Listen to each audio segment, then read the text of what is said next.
Line 6 is continuing to shine a light on suicide as part of an effort with our media partners throughout the state to break the silence and address a public health crisis. Reporter Elise Haas has been working hard on these stories. She joins us live this morning to explain the role that social media plays in the problem and how one social media giant is stepping up to combat it. Elise? Ken and Jenny, nowadays there aren't many people who don't have Facebook, right? It's a place where we catch up with our friends, keep up on life updates, but it's also a place where people might post some concerning content. And now Facebook has tools to help you help your friends. Social media has revolutionized our relationships, keeping us in contact with more people than ever before. But it also provides a platform for harassment, cyberbullying.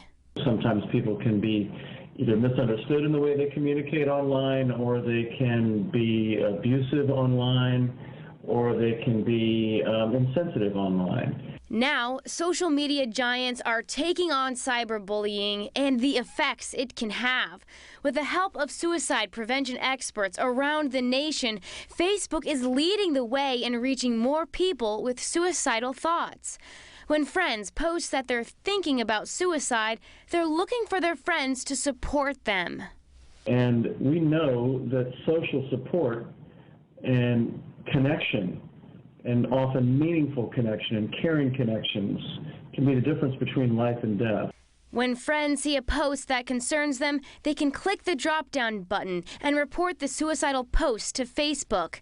Then the friend will receive advice for how to help and comfort them.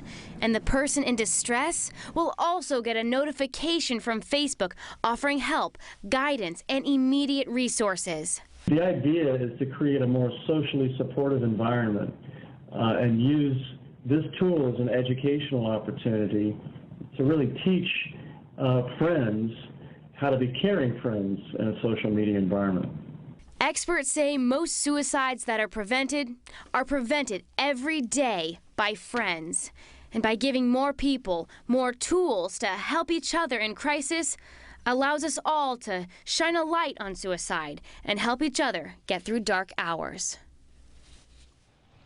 And experts say that social connection is the most powerful suicide preventive approach that we have. So it's as simple as reaching out to that person in distress and making them feel cared about. Ken and Jenny? Yeah, thank you very much, Elise.